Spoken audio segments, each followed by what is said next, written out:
Pada kesempatan ini masyarakat ada beberapa yang terpapar COVID-19, yaitu ada 5 orang. Kelima orang ini dalam keadaan isolasi mandiri. Ada yang sudah 10 hari, ada yang sudah 7 hari melaksanakan isolasi mandiri.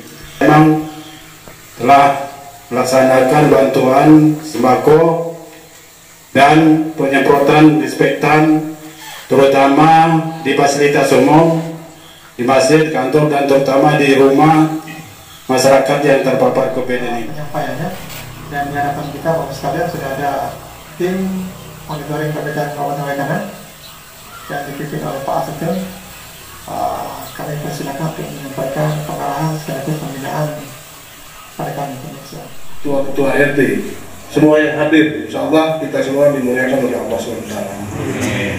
Syukur kepada Allah SWT, terbiasa siang harinya, selamanya, dengan bangga kita untuk saling memberikan informasi tentang pelakuan pembatasan kegiatan masyarakat berskala mikro ini di tingkat kabupaten langsung dengan adanya surat edaran Bapak Bupati yang telah disampaikan ke masing-masing camat dan kampung, yang mana isinya diperintahkan khusus kepada kampung sebagai ketua Satgas COVID-19 di tingkat kampung. Isinya yang pertama surat edaran ini mengadakan berkumpul berkerumun, ya. Yang kedua memastikan bahwa Satgas itu melarang warganya untuk berpergian keluar daerah untuk sementara ini, apalagi ke zona-zona merah, terkecuali yang hal-hal yang sangat penting sekali. Contoh mungkin mau menikahkan anak di Pulau Jawa segala macam, tetapi harus memenuhi syarat-syarat ketentuan yang harus dipenuhi, antara lain ada keterangan vaksin, ada surat keterangan telah dirapid tes negatif positif COVID-19, ya. Kemudian warga yang baru datang harus diisolasi 14 hari. Kalau ada warga kita yang pulang dari Jawa segala macam datang selama PPKM ini harus diisolasi, ya, paling tidak yang 4 hari 5 hari masa inkubasi. Kalau memang banyak dia tidak ada gejala, ya untuk bisa diberikan pengertian kepada keluarganya. Kemudian pasar, rumah ibadah untuk sementara, ya, kegiatan-kegiatannya ya di pending dulu, ya. Apalagi saya mau ini 5 orang. Kalau melihat zona-zona 1-2 itu 1 sampai 2 orang kuning, 3 sampai 5 itu oranye. Ya, kalau lebih dari 5 itu merah, berarti ini sudah masuk oranye.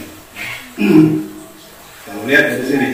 Tapi yang sudah dikeluarkan oleh kabupaten itu sampai dengan hari ini oleh kelurahan bahwa Banjir ini ada 17 kampung merupakan zona kuning termasuk Gunung Sama. Karena yang 3 zona hijau, kan 22 kampung kelurahan. Yang hijau itu hanya Campang 8, Kemung, dengan Kantong Penian. Yang beberapa hari ini tadi tidak ada kasus. Kita perlu untuk sama-sama dengan Satgas Jakarta, kampung, ya, untuk memberikan edukasi, pembelajaran, pendidikan, pembinaan kepada masyarakat untuk mematuhi protokol kesehatan jaga jarak yang sekarang sudah tambah 5, ya, menjauhi kerumunan dan mengurangi mobilitas gerak badan keluar segala macam. Itu diatasi sama PPKM ini. Bagi kita yang ngantor, ada kegiatan jadwal kantor, 75% kerja di rumah, 25% kerja di kantor. Tapi kecuali yang sektor kritikal, tidak ada istirahatnya.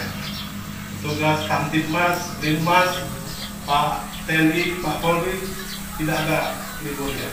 Tetap kerja 100% di kantor masing-masing. Nah, bagi masyarakat yang petani masih tetap melaksanakan kegiatan, masuk kebun, sawah, macam. Ya. Kalau sendiri, misalnya handphone di tangan kita, makanya kita suruh cuci tangan. Sebenarnya kalau tidak, walaupun kita bermasker, dia bermasker, kita lepas sampai rumah mau makan lepas masker, tangan kena masuk juga. Makanya jangan sampai rumah sering-sering lah, sering-sering cuci tangan sekarang gitu ya, cuci tangan. Nah, itu untuk menghindari supaya tidak tertular, karena menularnya lewat itu gitu ya. Ya, jaga jarak, pakai masker. Gimana caranya jaga jarak? Ya berinovasi bolehlah di kampung gimana gitu kan. Yang penting orang itu jaga jarak, gitu kan. Intinya kan tidak berkerumun, jaga jarak kan di ruang-ruangan AC gitu ya. Itu Bapak Ibu. Jadi itu kemudian tanda-tanda awal ini yang dipahami tim tanda-tanda awal, karena orang tanda-tanda awal ini kadang yang bisa menularkan itu yang awal baru kena itu kan dia bisa menularkan nih, karena dia merasa belum di swab, belum ketahuan negatif, dia masih main ke sana sini gitu kan.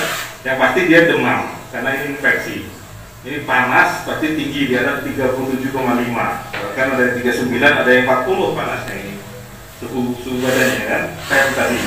Jadi kalau kita ada tem itu kan, di jalan itu ada orang lewat tem 38 sudah warning gitu kan. Nah habis itu seperti gejala flu, dia flu, batuk ya, tenggorokannya sakit gitu kan, demam, flu, batuk, pegel-pegel gitu kan, kemudian pusing pasti kan. Itu yang lebih khas lagi, dia penciumannya mulai hilang, dia nyium bau, nyium ini nggak bau lagi gitu kan. Nah kemudian setelah itu ada juga sekarang mulai ke pencernaan dia, ada diare gitu ya gitu. Tapi minimal kalau dia sudah suhu di atas 37,5 panas badannya, kemudian ada batuk, flu, pilek, dan itu tanda awal, itu harus disebutkan dulu ya, dia berobat. Nah sekarang yang banyak terjadi Bapak Ibu, karena takut ke puskesmas nanti di swab, ke dokter nanti diperiksa, hanya ngandelin beli obatnya dari apotek kan, gitu kan. Pokoknya malah beli obatnya dari apotek. Nah itu kita khawatir dengan, karena dia nggak tahu nih sakitnya apa, justru akan memperparah sakitnya. Itu jadi sekali lagi COVID bukan aib, justru kalau dia tidak segera dideteksi, tidak segera diketahuan, tidak diisolasi, justru dia yang akan menjadi penyebab orang lain sakit, gitu kan? Itu malah lebih dosa kalau menurut saya gitu kan, karena dia yang menyebabkan sakit gitu kan.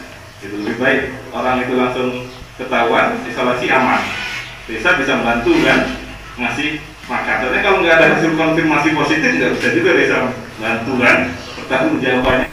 Apa yang dikatakan Pak Kadis, Pak Esta itu benar bahwa peningkatan kasus kita luar biasa.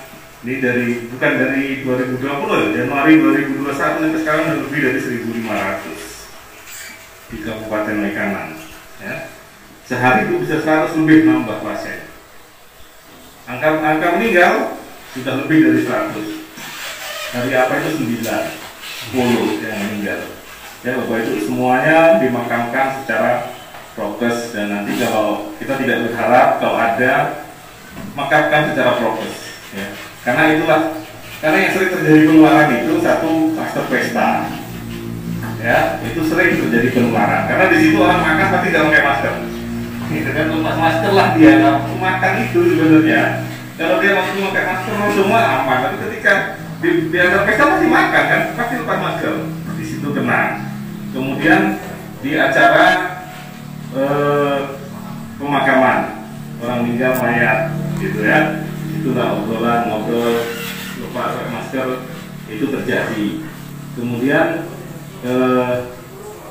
kalau keluarga pasti, tapi keluarga justru nggak begitu meluas, rata-rata hanya satu keluarga itu aja. Misalnya ada keluarga yang kena tapi dia belum sempat swab, jadi dia nggak isolasi, akhirnya menular hanya satu itu aja gitu.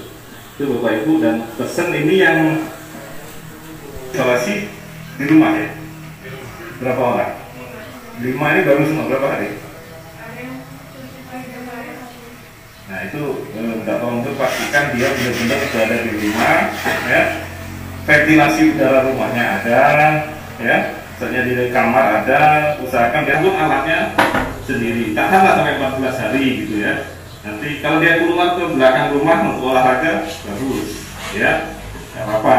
Kalau di kamar terus juga kurang sehat kan, biar pagi dia kena sinar matahari, dia olahraga, masuk lagi. Tapi dia harus selalu pakai masker. Tapi ya jangan main jauh, nggak boleh ya. Dia di situlah, gitu. So, jadi seperti itu. Minta tolong nanti gugus dipantau benar ya, gitu. Itu tambahan dari kami dari kesehatan.